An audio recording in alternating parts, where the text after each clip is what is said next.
Сегодня у нас очередное занятие школы молодого коммуниста. Мы продолжаем историю партии большевиков, коммунистической партии, которая, как известно, зародилась еще в конце XIX века. Но фактически она была оформлена на Втором съезде, как вы знаете, в 1903 году. Сегодня тема у нас называется так: «Партия большевиков в период реакции». Имеется в виду после Первой русской революции. Партия большевиков в период реакции. В скобках можно указать 1907-1910 годы. Так, прежде чем приступить к этой теме, мы подведем итоги все-таки Первой русской революции. Некоторые выводы, сделаем. Во-первых, Первая русская революция 1905-1907 годов явилась действительно первой революцией в мире, в которой так широко были представлены все слои населения, которые боролись с остатками феодализма в лице царской монархии, которая существовала у нас до 1917 года, последний император Николай II, так и его правительство. И, Первая русская революция, она была по характеру буржуазно-демократической, то есть все слои, в том числе и партия большевиков, боролись за ликвидацию этих феодальных пережитков, не только царизма, но и пережитков, особенно в аграрной сфере, в частности, против помещичьего землевладения за передачу землю крестьянам. А также другие, конечно, другие были задачи буржуазной революции, буржуазно-демократической. Это, допустим, установление 8-часового рабочего дня, чего не было. В Европе уже в ряде стран, как говорится, это требования рабочие добились, а в России, рабочий день был, только в Первой русской революции добьются сокращения, до 11,5 часов. До этого 12-14 часов работали. То есть русский рабочий класс был самый эксплуатируемый, самым забитым, нищим и еще не совсем организованным, конечно, классом. Он был относительно молодой, потому что Россия вступила на рельсы капитализма только после отмены крепостного права в 1861 году. И, конечно, капитализм в России был еще молодой, он развивался только. Соответственно, и рабочий класс, и партия большевиков, как авангард рабочего класса, они были очень молоды. Первая русская революция, мы знаем, потерпела поражение. Она, там выделяют 3 этапа вообще, да? 3 этапа, отдельные историки, в частности, Леонид Иванович Альштинский, это историк, который он близок к нашей КПРФ, так, таких с левых позиций пишет историю. Он выделяет 3 периода. Первый период с Кровавого воскресенья, которое началось, я просто напомню, да, Кровавое воскресенье, это 9 января 1905 года, царское правительство расстреляло мирную демонстрацию рабочих в Петербурге. И с этого началось очень бурное рабочее движение, вплоть до баррикадных боев и так далее. И весь 1905 год шло нарастание, прежде всего, рабочего движения. Так? Второй этап, считается, наступил в октябре-декабре, в конце 1905 года, когда рабочие массы подошли, не только рабочие массы, вообще царским режимом были недовольны очень многие, включая даже определенные слои буржуазии и даже некоторая часть дворянства, такого уже, как говорится, обуржуазившегося. Так, в общем, в концу 1905 года, в октябре, произошла всероссийская стачка, всеобщая политическая стачка ее называют, да?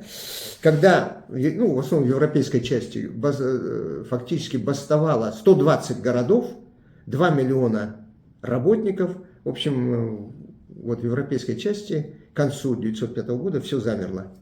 Так, и царь стоял перед угрозой действительно полной, как говорится, полной блокады со стороны революционных масс. И царизм мог быть свергнут. Об этом говорил Витте, он тогда, это известный реформатор, в то же время он был в свое время министром путей сообщения, потом министром финансов и, наконец, стал председателем Совета министров. Вот Витте написал манифест и уговорил, с большим трудом уговорил императора Николая подписать этот манифест. Но в манифесте фактически, значит, правительство сделало такой маневр, чтобы отвлечь, ну, значительную часть там населения от дальнейшей революционной борьбы. Там, во-первых, провозглашалось о политических свободах, так, в этом манифесте. Ну, впервые в России, можно сказать, была объявлена свобода слова, свобода союзов и собраний. Вот. В общем, вот эти вот политические свободы, неприкосновенность личности даже, по-моему, была объявлена. Но это на какое-то короткое время. Потом, когда началось поражение, наступит революция, все эти политические свободы будут сильно, значит, ну, по ним будет нанесен удар, фактически они будут опять сокращаться. И в манифесте было впервые заявлено, значит, что в России создается законодательный орган в лице Государственной Думы. Так? Вот. Тем самым либеральные круги, прежде всего, да, меньшевики, эсеры даже там и так далее, обрадовались и, можно сказать, отошли от революции, считая, что вот добились победы над царизмом, вот, вырвали у царя некие политические свободы и, значит, вырвали вот законодательный орган. Ну, на самом деле, эти политические свободы, как я сказал, действовали очень короткое время. Потом, в период подавления революции, началось гонение на все эти, и, можно сказать, все эти политические свободы оказались фикцией. Так? А Государственная Дума, которая, ну, по основным законам, которые были приняты в 1906 году, основные законы империи, да, вот, значит, Государственная Дума, казалось бы, ну, была таким довольно значимым законодательным органом, когда законы могли принять только в случае подписания трех сторон: императора, Государственного Совета и Государственной Думы. Если одна из этих сторон не подписывает, закон не проходит. Ну, это тоже было на какое-то время, а потом царь, разогнав первые две думы, считая их непослушными, красными, так, потому что они очень резко поднимали вопрос, прежде всего, об аграрном вопросе. Вот, так, о крестьянском вопросе. Это был главный вопрос, между прочим, революции. Так, и вот в конечном итоге Дума, третья и четвертая, потом избранная по новому избирательному закону, так, она стала таким придатком царизма. То есть царизм, его правительство, его, как говорится, чиновничий аппарат, он особо не претерпел изменений вот, в результате этой революции, вплоть до 1917 года продолжал существовать. А Дума, она просто стала таким очередным, как говорится, чиновничьим там, или правительственным придатком, который в значительной мере зависел от воли монарха. А царь вот так у нас до 1917 года и будет сохранять, как говорится, полную власть, законодательную, исполнительную и так далее.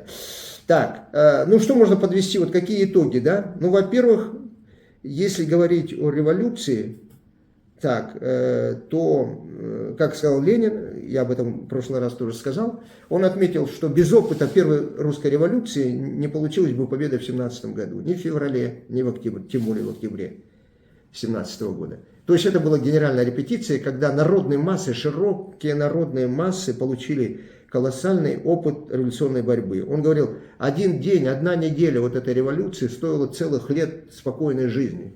Так? То есть вот опыт народной массы, ну, прежде всего рабочий класс, научились очень многому. Да и крестьяне очень многое поняли. Слушайте, вот такой факт просто, да, что в ходе даже этой революции крестьяне, которые были всегда, ну, всегда верили царю, в доброго царя, царя-батюшку и так далее, в значительной мере крестьянство потеряло эту веру. Вот. Так. И это было большим тоже таким достижением революции. Еще что можно сказать? В революции, ну, впервые вот столкнулись две тактики, да, или две там даже стратегии. Большевистская и меньшевистская. Так? Ну, это две партии, которые, или два направления партии, которые руководили рабочим классом. Меньшевики пытались все свести к буржуазно-демократической революции, считая, что буржуазия должна быть гегемоном революции, то есть руководителем, что она должна прийти к власти, и потом установится буржуазный строй на долгие годы. Вот. А большевики выступали с совершенно других позиций, и, кстати, жизнь подтвердила их правоту. Они говорили о том, что гегемоном революции должен быть пролетариат, так и случилось. Так? Во-вторых, они говорили о том, что, значит, эта буржуазная демократическая революция должна привести к революционно-демократической диктатуре рабочего класса и пролетариата. Не буржуазия придет, по идее, к власти, а ну, какое-то такое коалиционное правительство. Так? Вот. Во-вторых, далее они говорили о том, что, значит, что буржуазно-демократическая революция, я вам тоже говорил, вот в первой русской революции Владимир Ильич Ленин, ну, отталкиваясь от Маркса и Энгельса, да, вот он опробовал фактически тот путь или ту тактику, которая произойдет в 17 году. То есть вот уже в первой русской революции наши молодые большевики и так далее говорили о том, что буржуазно-демократическая революция может довольно быстро перерасти в социалистическую, да? Без этого длительного периода там, буржуазного развития. Если будут созданы определенные обстоятельства. Но в нашей стране они складывались, потому что центр революционной борьбы в мире переместился в Россию. Россия, потому что, я говорю, почему переместился? Потому что вот к началу 20 века, период империализма, значит, противоречия очень сильно обострились, особенно в России. На Западе были западные проблемы, на Востоке восточные проблемы, а у нас страна евроазиатская, у нас все эти проблемы сошлись в одном месте. У нас тут, понимаете, или между, прежде всего, помещиками и крестьянами, между капиталистами и рабочим классом, между национальными окраинами и центральным центром, да, русским центром, между царем и народом, так, народ уже не терпел вот, царя, и многие другие моменты, да, которые вот к этому времени сложились, и они вот у нас как бы и аграрные вопросы, рабочие вопросы, национальные вопросы, и колониальные вопросы, все они сошлись в нашей стране. И Ленин говорил, кстати, потом, уже после революции, он придет к выводу о том, что, да может, по-моему, перед первой революцией он уже к этому подходил, о том, что вот в период империализма, он же позже, правда, книгу напишет «Империализм как высшая стадия», да, и последняя стадия капитализма. Но он там придет к выводу, что в период империализма страна очень неравномерно развивается, и, значит, революция может произойти в самом слабом звене. Так? Вот. А это было тоже новое слово по сравнению с Марксом и Энгельсом. Маркс и Энгельс в свое время считали, что революция социалистическая произойдет прежде всего в развитых странах, причем одновременно. Ну, они имели в виду, видимо, Великобританию, Францию, Германию. Вот ведущие такие страны, что революция может произойти там, потому что в этих странах, ну, они, вот у них вывод был, рабочий класс, так, наемные работники, составляли большую часть населения. Ну, у них вот такой был вывод. А Ленин пришел к выводу несколько иному, да, о том, что революция может произойти не в самом сильном, а в самом слабом звене, в самом слабом государстве. А самым слабым было в то время Россия. И вот, видите, это и в первой русской революции попытались осуществить, и потом уже в 17 году. К этому подойдем. Ну, еще что можно сказать. Вот опыт первой русской революции, он показал все партии, все слои населения в действии, и народ посмотрел и сделал вывод.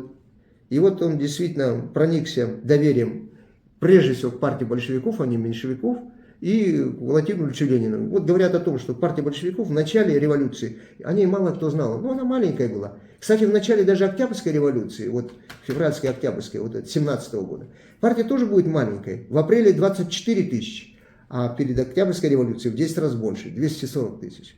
Очень быстрый рост, так, популярности. И об этом вот уже в первой русской революции, значит, они стали известны. Это имело тоже очень важное значение. Ну и потом нужно, наконец, отметить международное значение первой русской революции, которую поддержали, ну, можно сказать, все континенты. И вот эта вот первая русская революция, хотя и потерпела поражение, но дала толчок и колониальным народам, зависимым народам, так, и даже народам вот этих в развитых странах, где значит, подражая, видимо, партии большевиков, появились левые партии, левые, значит, социал-демократы. В Германии появились, в Англии, говорят, появились и так далее. А до этого там были сплошь, ну, можно сказать, правые или вот эти оппортунистические силы. Так, еще что, вот произошли буржуазные революции в Иране, Турции, в Китае в этот период. От 905 по 912 год. Революция в Мексике произошла, ну там уж я не помню, чем закончилась, так. Вот. Ну, в общем, одним словом, уже первая русская революция всколыхнула весь вот порабощенный мир. Так, теперь переходим вот к нашей теме, да. Ну, вот революция закончилась 3 июня 1907 года. Каким событием? Разогнали Вторую Государственную Думу. Кстати, разгонял Столыпин, будучи в это время председателем Совета Министров, по указу царя. Разогнали, потому что у них, ну, считали, что вот во Второй Думе большевики участвовали, фракция была, в первой не участвовали. Это была, как Ленин потом признал, ошибка. Ну, Ленин-то считал, что в 1906 году, когда избирали Первую Думу, еще революционный подъем как бы ну, так резко не упал. Он надеялся, что может еще произойдет революционное событие. Но оказалось, что после декабрьского восстания в Москве, это конец 1905 года, революция пошла на спад. Ну еще там, знаете, вот вывод еще по революции. Почему проиграла революция? Да? Ну, одна из главных причин – это не было союза, прочного союза между рабочим классом и крестьянством. Рабочие выступили в одно время, в основном в 1905 году, а крестьяне в 1906-1907. Не было влияния в армии. Вот. В армии тоже произошли отдельные восстания. Броненосец Потемкин, значит, ну, моряки вот восставали, значит, восстание лейтенанта Шмидта там, да, на Очакове. Были гарнизонные некоторые, но это тоже вот отдельные вспышки. Вооруженные восстания тоже, вы знаете, в Москве отдельно и в ряде стран, в ряде городов еще были. Вот этот союз рабочих и крестьян, он... И еще, говорят, не было достаточно хороших связей со всеми национальными районами. Национальные районы выступали каждый в меру подготовленности там, и так далее. Ну, говорят, это самое, крестьян дурили эсеры, ну, как говорится, их обманывали, их, в общем-то, отвлекали от революционных событий. Даже эсеры, кадеты, вот эти вот меньшевики, может быть, и прочие, да, анархисты. Говорят, национальные окраины, в общем-то, держали под контролем уже формирующиеся национальные элиты, то есть буржуазия, да, вот, ну, в том числе и в Якутии. Тут у нас торговая буржуазия, вот Тайоны и так далее, они пытались тут руководить народными массами. Так, вот, так что международное значение Первой русской революции тоже очень велико. Ну и говорят, что вот оно еще велико в том, что впервые революцию возглавила не буржуазная какая-то группировка там, да, а возглавила марксистская большевистская партия. Так. Вот. Так, теперь насчет реакции, да, ну вот Столыпин, который был губернатором в Гродно, Гродно это Белоруссия, так, потом он был губернатором в Саратове, везде очень жестко действовал, так, вот. Его заметили, подняли на уровень министра внутренних дел, и вот в должности министра внутренних дел он фактически начал бороться с революцией, ну в 1906 году его еще председателем Совета Министров сделали. И вот Столыпин вот, в советское время и вообще среди, конечно, народных масс в то время был известен прежде всего как реакционер, как подавитель восстания, вешатель и так далее. А о нем мало знали как о реформаторе. Ну, он, конечно, известный реформатор, а сейчас больше говорят о том, что тот, какой он был хороший реформатор и так далее, так? Ему не дали ему реформу провести. Но он был убит. Вот он в 1906 году начал аграрную реформу, а в 1911 был убит эсерами, ну, в частности, там, Дмитрием Багровым таким. Вот. Значит, Столыпинская реакция, так, вот как пишут в учебниках, значит, она вот продолжалась все эти годы, с 1907 по 1910 год, до нового революционного подъема. Так, вот. Ну, можно так отметить. Смотрите, больше всего, ну, у Столыпина есть выражение, да, вот его сейчас, начиная там с перестройки или с 90-х годов, любили либералы наши, все время повторяли, да, что вам нужны великие потрясения, говорил он, разгоняя Вторую Думу, а нам нужна великая Россия. Ну, это одно, да, а с другой стороны у него есть там выражение о том, что сначала подавление или сначала успокоение, он говорил, потом реформы. Так, вот, поэтому вот он очень жестко, человек очень жесткий, властный, решительный, конечно, да, но он умный был. Кстати, Столыпин, он дальний родственник известному нашему поэту Михаилу Лермонтову, вот, но его дед, кстати, был был руководителем в Севастополе и был убит восставшими еще до Первой русской революции, по-моему, там, в 903-904 году. Вот, так что он мстил, может быть, революционерам и так далее. Смотрите, всего было казнено, ну действительно, вот в период реакции казнено сейчас более 8 тысяч человек.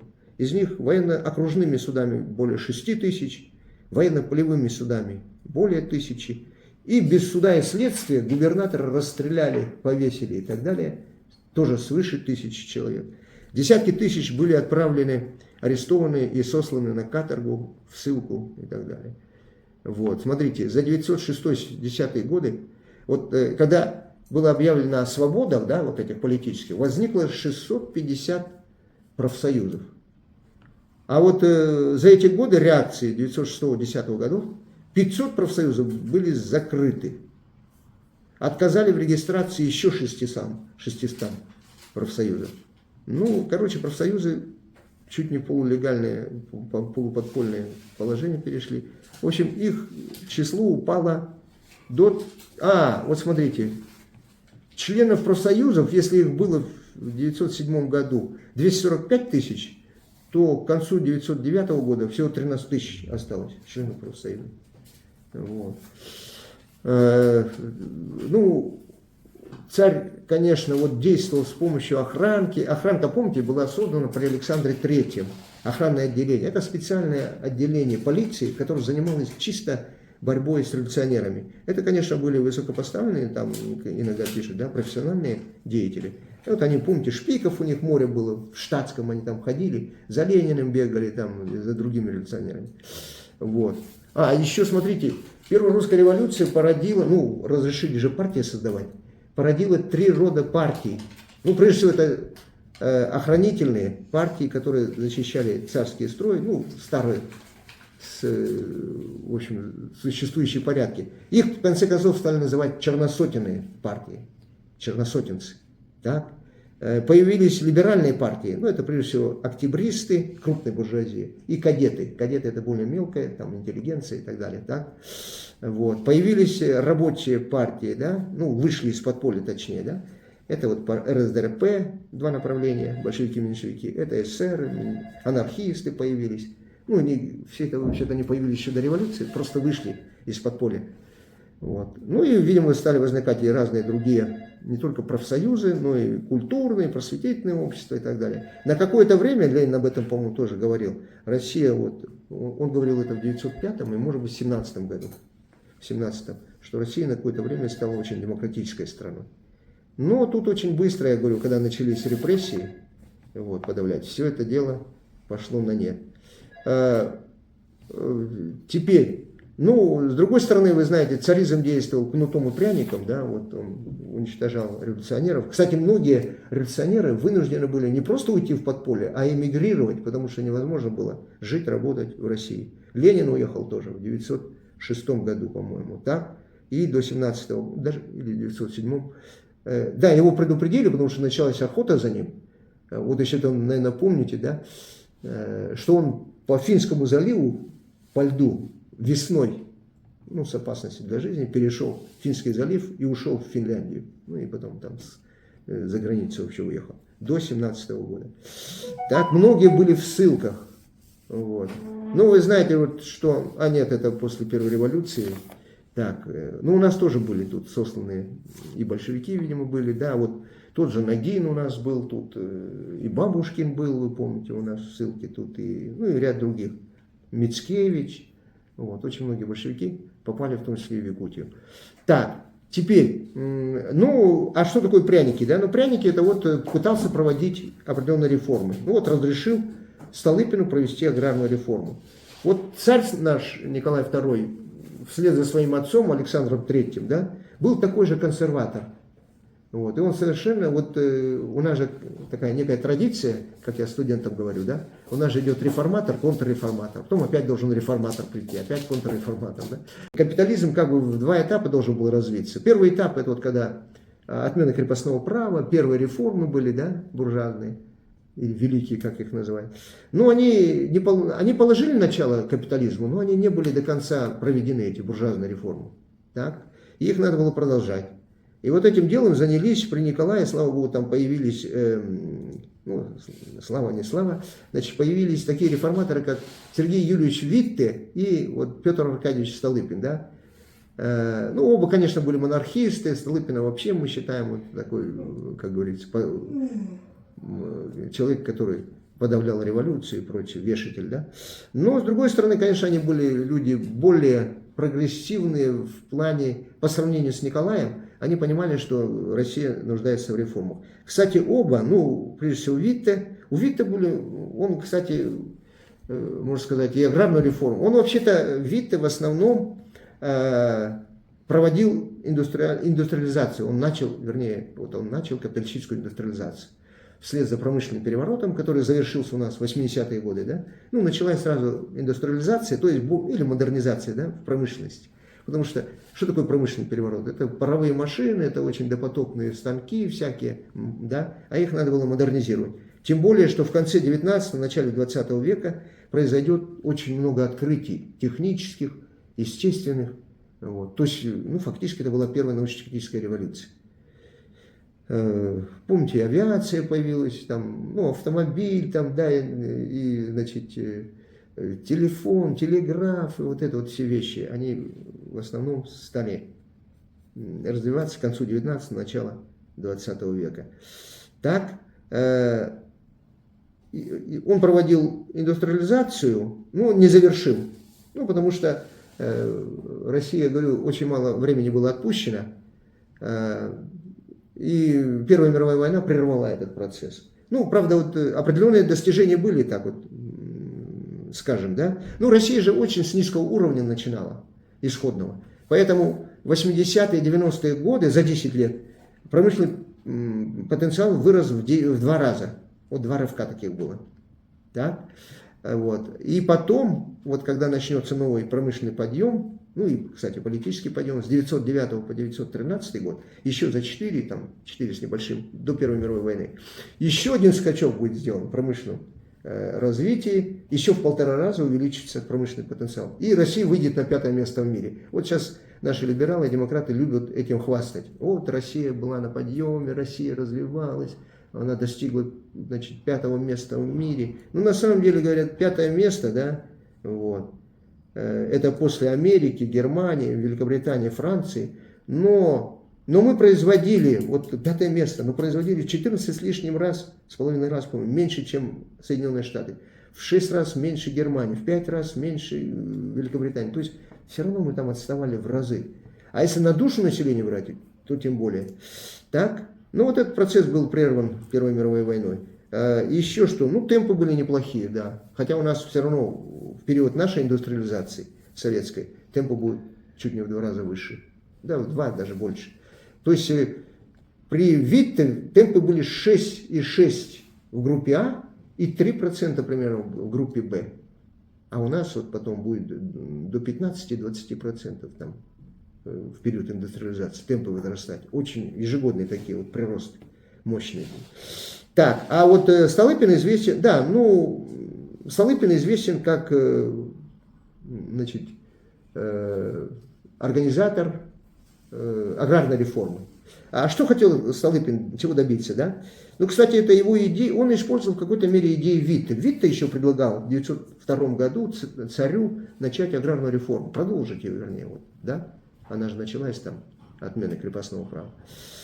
Не знаю, что там Витте предлагал. Ну, у Столыпина получалось так. Об этом Ленин, кстати, писал, о том, что вот после отмены крепостного права Россия стояла перед 2 путями. Или развиваться по-американски, фермерским путем. Вот сейчас, знаете, у нас фермеры есть. Да? Или развиваться прусским путем. Ну, прусский путь более тяжелый, более тяжелый для крестьян, он прежде всего и так далее. Да? То есть сохраняется юнкерское помещичье землевладение. А крестьяне остаются без земли. А фермеры, это, в общем-то, получают землю, там, частную собственность. Ну, кто сколько, кто, как говорится. И вот Столыпин хотел нас повести по американскому пути. А получилось все равно по прусскому пути пошли. То есть у нас до 17 года помещики не... А, кстати, Столыпин, проводя реформу, он, это по указу царя и так далее, совершенно не затрагивал помещиков. Вот он создавал там средний слой, да? в деревне и в городе, ну как средний слой, вот зажиточных крестьян, кулаков. Но он земельный вопрос решал за счет бедноты. Отнимали землю у бедноты, а не у богатых помещиков. Но он, знаете, главную задачу Столыпин поставил, это, значит, ликвидировать общину. Ну, община это такой институт в нашей деревне, каждая деревня это община, так? Наши люди привыкли, это община идет чуть не с первобытного общества, очень длительный такой, конечно, довольно консервативный такой институт.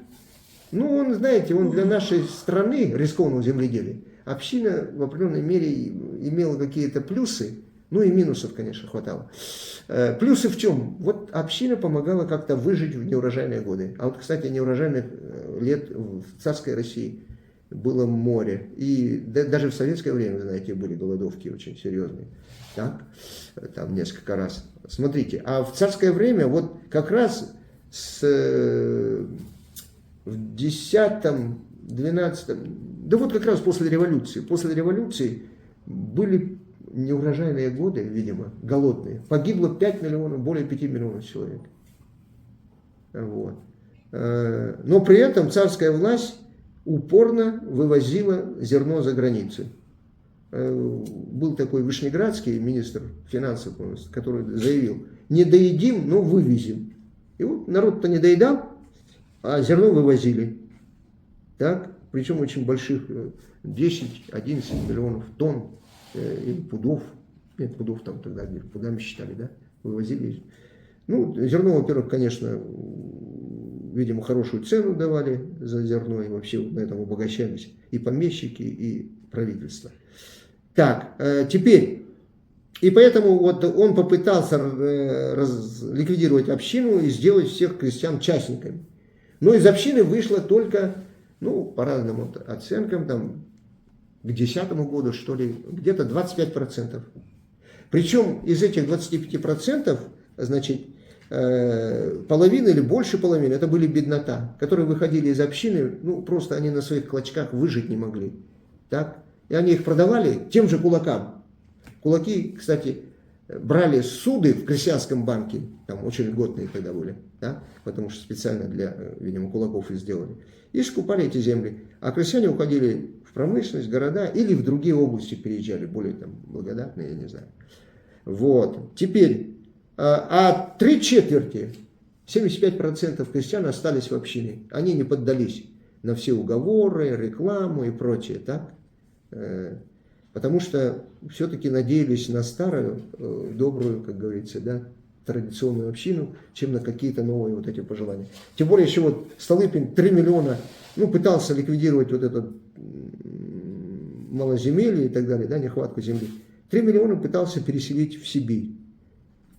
2,5 или около 2,5 где-то остались в Сибири, 500 000 вернулись, очень злые еще больше злые, чем уехали, да, а около 100 000 где-то погибло. В пути, на месте, в Сибири. Там, в Сибири, говорят, тоже этим переселенцам были не рады. Сибирские мужики, они достаточно много зажиточных, они все хорошие места уже захватили. А этим переселенцам говорили, ну да, вот как сейчас, дальневосточный гектар даже сейчас предлагают. Ну вот бери вот лесную чащу, вырубишь, и вот твой участок. И попробуй там на этом участке что-то выращивать, да.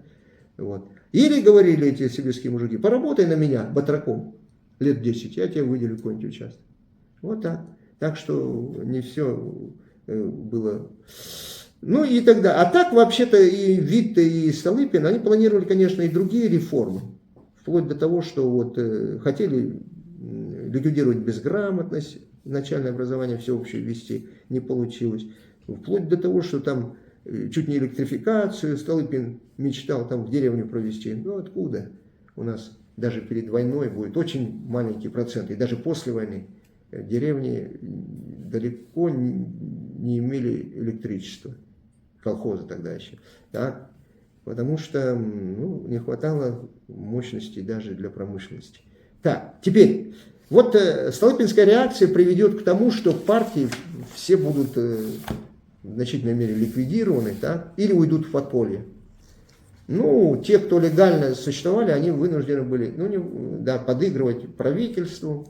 Меньшевики, кстати, вот в период значит, когда началась вот эта реакция против революционных партий, против рабочего класса, да, вот, партия вынуждена была уйти в подполье РСДРП, да, но меньшевики, вот они, значит, вот в период как раз вот этой реакции 1907-10 годов партии пришлось выдержать очень тяжелую борьбу с оппортунистами. Вы знаете, вот вообще Ленин, вот создавая партию на втором съезде, вы помните, в 1903 году, уже столкнулся с этими меньшевиками и так далее. И считал их оппортунистами и так далее. И эта борьба у него будет до 1917 года. Вы знаете, и потом с этими оппортунистами и после 1917 года. Но там Иосиф Виссарионович Сталин, конечно, жестко потом будет действовать, фактически. Всех этих оппозиционеров, да, вот, они будут физически уничтожены или, как говорится, по лагерям разосланы и так далее. У нас однопартийная система потом возникнет. Но вот борьба, и Ленин говорил, что да, это борьба с оппортунизмом, но, во-первых, она имеет международное значение, потому что во всех странах были эти оппортунисты, так? И, во-вторых, он говорил, что эта борьба будет долгой. Вот сейчас у нас... Ну, тоже у нас всякие есть, да, колеблющиеся. И в самой партии, и с других партий на нас нападают. Поэтому эта борьба продолжается до сих пор. Против кого боролись? Против ликвидаторов, отзавистов и троцкистов. Так? Кто такие ликвидаторы? Ну, ликвидаторы это фактически меньшевики.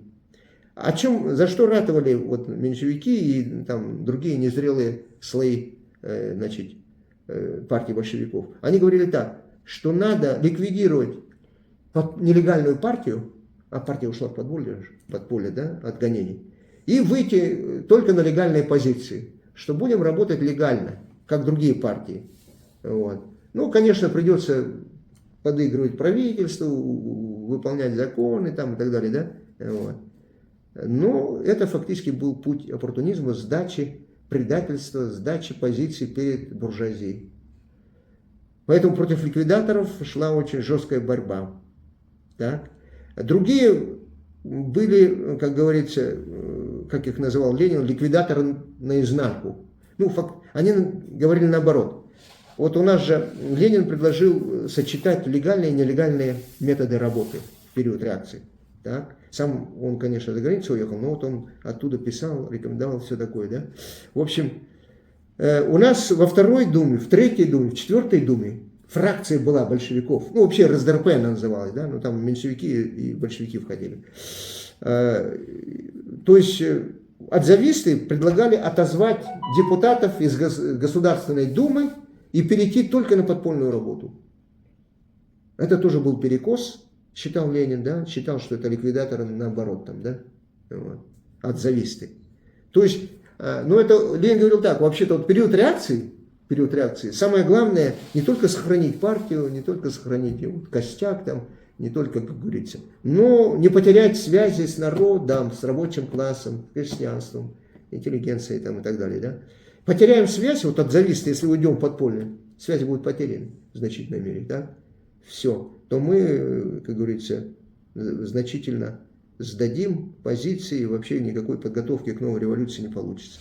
Поэтому он, значит, ликвидаторов и отзавистов очень резко критиковал. А кто такие троцкисты? А троцкисты это вот примиренцы, центристы. Троцкий говорил, ребята, давайте жить дружно, да? Давайте, как говорится, оппортунисты и революционеры друг друга поймем и будем учитывать интересы и тех, и других. На самом деле, да, вот Ленин тогда назвал Троцкого Иудушкой. Иудушка Троцкий. В какой-то статье он написал. Он говорил, что Троцкий это еще хуже, как говорится, оппортунист, чем вот эти ликвидаторы. Они прямые, а этот замаскированный, как бы. Фактически, значит, примиренцы, центристы, они тянут партию в сторону оппортунизма и фактически сдают позиции перед буржуазией. Ну, прежде всего, это уступка мелкобуржуазному вот этой стихии. А у нас все-таки в значительной мере и рабочий класс, ну и в партии были люди, ну вот они из рабочего класса, но рабочий класс формировался из крестьянства, а крестьянство приносило с собой вот мелкобуржуазную все-таки психологию в значительной мере. Ну и потом интеллигенция у нас и так далее. Вот эти вот мелкобуржуазные взгляды, вот, они были очень опасны. Вот. И с троцкистами тоже велась очень жесткая борьба. И в конечном итоге Ленин выработал тактику вот, сочетания легальных и нелегальных методов, в частности в думской, ну если говорить о думской тактике, да, там тоже были споры с меньшевиками. Ну, Ленин, во-первых, сказал, что первую думу мы бойкотировали. Ну, рабочий класс, в общем-то, и партия поддержала это ленинское предложение, да.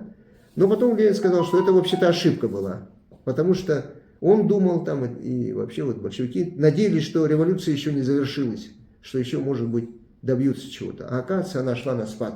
А это 906 год был уже. Так? Ну, там крестьянство, конечно, бунтовало все больше.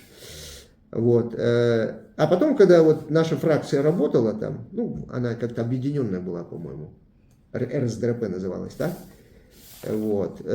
Он говорил так, что мы должны бороться, ну, в принципе, это он говорил и про Думу, и в целом про партию, очень резко бороться против черносотенцев, ну, это вообще, как говорится, враги революции. Убили Баумана, они там вообще громили период реакции, да, эти черносотенцы очень много революционеров убили. Убили, разгромили, там, всякие редакции и так далее. Также жестко бороться против октябристов, ну и другой крупной буржуазии и помещиков, да, вот. Стараться нейтрализовать и разоблачить вот эту вот либеральные партии, да, ну, прежде всего кадетов. Кадеты играли важную роль там чуть не во всех думах, так, кадеты. Ну, они там не составляли большинство, начиная с Третьей думы. Это они где-то в первой, второй думе их было больше всего, по-моему. Но все равно эти кадеты, они вели очень хитрую политику. Они переманивали на свою сторону крестьян, но с другой стороны заигрывали с буржуазией, с царизмом, ну и сдавали, в общем-то, как говорится, рабочий класс, сдавали революционные вот эти вот настроения в пользу реформ и так далее. Вот они надеялись, что можно с помощью Думы вести определенную борьбу за уступки. Ну, на самом деле, кадеты, которые были при царе, они были противниками царизма, кадеты, а после свержения царя и Октябрьской революции они станут главной антибольшевистской партией. Так? То есть они против правых, и потом против левых. Ну, считали себя центром, видимо. Вот таким образом. Так? И еще, значит, были такая группа, они даже не партия, группа от крестьян, назывались трудовики. Трудовики, так? В какое-то время Керенский даже там чуть не входил в эту группу. Так? Потом он к эсерам примкнул, и в конечном итоге, вы знаете, Керенский будет последним руководителем Временного правительства. Вот трудовики, с трудовиками, это представители крестьянства, Ленин говорил, что надо с ними вести борьбу за влияние на трудовиков, в чем-то их поддерживать, ну и в то же время их надо просвещать, их надо, как говорится, в определенной мере критиковать за то, что трудовики, они каким-то образом склонялись, поддерживали кадетов, поддерживали меньшевиков, эсеров, вот. Хотя жизнь показывала, что вот эти вот все партии в конечном итоге выступают против широких народных масс, против решения, революционным путем решения крестьянского вопроса. Вот шла вот такая борьба. Так? Теперь еще что сказать. В период реакции, да, значит, пошла борьба, нападки на партию не только, ну вот, кстати, все вот оппортунисты, меньшевики и так далее, все кричали, что зря взялись за оружие. Помните, это вот у Плеханова будет. Зря взялись за оружие. А Ленин говорил, нет, надо было решительно браться. Так? И вот они все отрицали, что революция это правильный путь и так далее. Да? Они говорили, Россия не созрела для революции. Вот. Пусть буржуазия правит, давайте реформы проводить и так далее. Вот они стояли за этот реформистский путь, как западноевропейские партии, многие. Да? И мало того, что они нападали на большевиков в плане стратегии, в плане стратегии, тактики, программы, да? Они нападали на основы, вот в этот период, кстати, усилились нападения на основу марксистской теории. Вот они, значит, началось даже среди большевиков, да, вот были такие нападки. в это время получило распространение учение австрийского философа Маха. Мах говорил о том, что, ну, он, короче, идеалист, так, уж не знаю, кто он там был, социал-демократ или кто, по своим взглядам, но Мах говорил о том, что материя исчезла. А знаете, он вот, короче, вот в этот период, это же я вам говорю, конец 19-го, начало 20 века, научно-техническая революция, очень много открытий, так, и вдруг, значит, вот то, что там веками люди верили, что материя развивается, ну, представляет из себя вот такую картину, и вдруг все поменялось.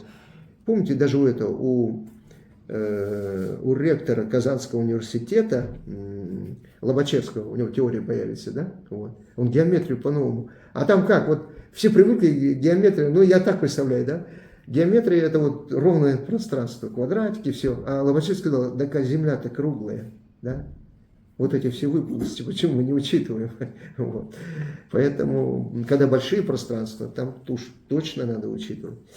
Ну, это, на мой взгляд, да, вот Мах и другие, Авенариус там и другие, значит, ученые выступили с позиции, что материя исчезла, что марксизм устарел, диалектика не играет никакой роли, вот, материализм тоже. И знаете, вот в связи вот с этими упадническими всякими настроениями, эти ученые, ну, они не только к идеализму опять обратились, они вот обратились к религии, к поповщине. Они стали проповедовать. И даже у нас, значит, среди значит, большевиков тоже. Вот, кстати, среди большевиков были люди, которые и Троцкого поддерживали. Ну, тоже говорили, а что, вот Нагин, там, Рыков, там, да, еще кто-то, в общем, они говорили, а что, он может быть, отдельные вещи говорит этот Троцкий, да? Ну, вот они не понимали там глубины вопроса. А вот, допустим, появилось такое понятие богоискательства. Ну, договорились до того, что марксизм – это религия будущего. Так? Ну, вот с таких позиций, с религиозных. Выступал, знаете, кто? Наш первый министр народного образования, ну, нарком, Анатолий Васильевич Луначарский. Вот он, кстати, вот у него была такая, он проповедовал, что марксизм – это религия, и что надо новую религию создавать, так, рабочего класса. Вот. Ну, это все это было опасно, и Ленин начал борьбу. Ну, в общем, надо было защитить основы марксистской философии прежде всего. А это же все начинается с философии, как основы учения, так? Вот. И Ленин написал известную работу в 1900, подождите-ка, он написал в 1912 году, так? Написал работу, значит, «Материализм и эмпириокритицизм». Ну, эта работа направлена была против вот, различных искажений в этот период марксистского учения. Попытка защитить марксистское учение, защитить материализм, защитить диалектику и так далее. Вот эта работа, она, говорят, сохраняет свое теоретическое значение и по сей день. Так? Ну, потому что Ленин там, он сумел, как говорится, вот он дал марксистское обобщение новейших открытий естествознания. Потому что люди терялись. Вот. Раньше думали, атом это последняя, как говорится, частица, на которой делятся все значит, тела и так далее. Да? Нет, атом, появился электрон, там, ну и другие вот новые вещи. И вот Ленин сумел в этой работе, он, вот им, материализм, эмпирикритицизм, нет, в 1909 году, оказывается, вот написал. Видите, он довольно быстро работал. Не успела закончиться революция, как вот в течение около 2 лет он написал эту книгу. И вот там он, да, он с позиции марксизма объяснил все эти новейшие достижения. И он говорил так, что Маркс и Энгельс, конечно, они же тоже не говорили, что все, мир устоялся, и их теория это окончательно и так далее, да? Нет, Ленин говорил, что мир постоянно развивается, наука развивается, практика развивается. А Маркс и Энгельс, они просто выработали вот подходы, как можно, как говорится, вот, изучать мир. Ну, у них же вот подход, у них материалистический, диалектический материализм, раз, ну, философия из 2 частей состоит, да, значит, и второй исторический материализм. Ну, диалектический материализм это объяснял окружающий мир в целом, А исторический материализм окружал развитие человеческого общества с позиции диалектики. А диалектика там 3 закона. Вы не в курсе, может быть? Ну, давайте я вам, да. Диалектика, значит, первый закон, и он основной, кстати, вот Ленин говорил, что если говорить коротко о диалектике, это единство противоположностей. Вот первый закон гласит, что все развитие идет благодаря единству и борьбе противоположностей. Ну, другими словами, наш мир, он двухполюсный. Двухполюсный, так? Вот. И в каждом человеке вот идет, в любом организме идет эта борьба между плюсом, минусом, между теплом, холодом там, и так далее. Вот мир у нас двухполюсный. Так? Вот. Теперь, и в борьбе как раз противоположностей, они в единстве находятся, да, ну, допустим, в одной клетке там и так далее, но там идут вот эта вот борьба плюса с минусом, допустим, и только в этой борьбе идет развитие. Если бы этого не было, ну, никакого бы развития не было. Так, второй закон гласит, количество и качество, ну, в принципе, количество, говорят, да, количество переходит в качество. Ну, например, там известное выражение Маркса, идея, владевшая массой, становится материальной силой. Так? Вот чем больше рабочий класс и так далее будет знать законы марксистской теории, да, представлять законы развития общества и так далее, тем больше он будет угрозу составлять для существующего капиталистического строя. Так, вот. Но я считаю, что тут, видимо, и двойное такое тоже подход должен быть, да? Не только количество в качество переставить, но и качество может перерасти в количество. Так? Ну и, наконец, и третий закон гласит закон отрицания. То есть жизнь постоянно идет вперед, и идет вот это вот единство борьбы противоположной, идет борьба, идет накопление и, значит, скачки в этом развитии. И в то же время, значит, третий закон гласит, что вот сегодня, ну это, кстати, вот вы на любом примере, да, сегодня, допустим, Стаханов там и так далее добился рекорда 14,5 тонн за смену. Это рекорд. Но завтра Никита Зотов там перекрыл этот рекорд. То есть он как бы отрицает рекорд Стаханова и устанавливает новый. Вот ничто не стоит на месте. Вот сегодня что-то было очень хорошо, так? А завтра это уже будет посредственно. А послезавтра это уже будет отсталый элемент. Да? Надо идти вперед постоянно. То есть вот жизнь идет вперед за счет отрицания.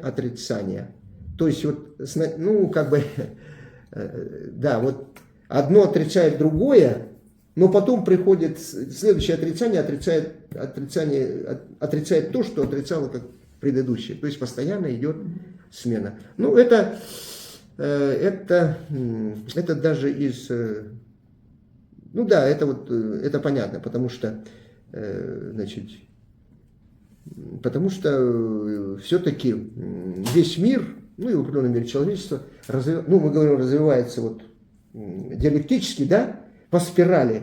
Ну, фактически человечество идет, в общем-то, будем надеяться, в прогрессивном направлении. Да? Ну, бывают спады и так далее. Вот мы потеряли Советский Союз, а это был, в общем-то, правильный путь социализма, да, и вернулись опять на рельсы капитализма. Ну, хоть и современного, но все равно это капитализм. То есть это произошло отрицание, кстати, в определенной мере, да. Взяли отрицание, Советский Союз считается как бы первый опыт социализма. Взяли вот эти вот либералы и так далее, посчитали, что это не очень хорошо и сделали отрицание. Перешли к современному капитализму. Ну, кстати, все равно мы периферийный, довольно слабый у нас капитализм, все равно в определенной мере дикий даже, так? Но подойдет время, и мы опять сменим эту, вот. Ну и даже при социализме, вот даже установим советский строй, мы должны будем все время не стоять на месте. Вот закон отрицания говорит о том, что нельзя стоять на месте. И вообще природа и мир не стоит на месте. И надо просто успевать за ним, надо, как говорится, все это теоретически и практически осваивать. Вот это то, что касается борьбы с оппортунистами в области, значит, нападения на марксизм. Вот Ленин сумел отстоять, мало того, он сумел развить марксистскую теорию, да, вот в этом плане. Ну и, наконец, вот партия продолжала вести борьбу за рабочие массы, за подготовку новой революции.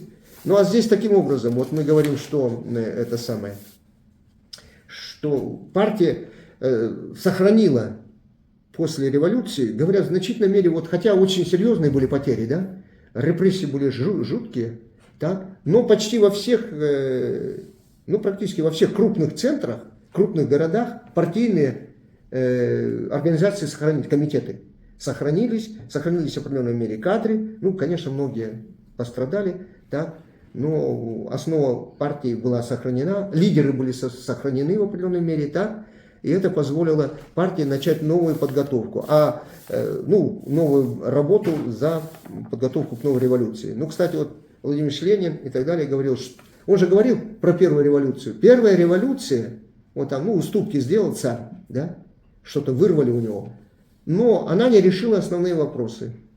То есть царизм остался, феодальные пережитки остались в лице помещичьего землевладения и другого, да, неравноправия там и прочее.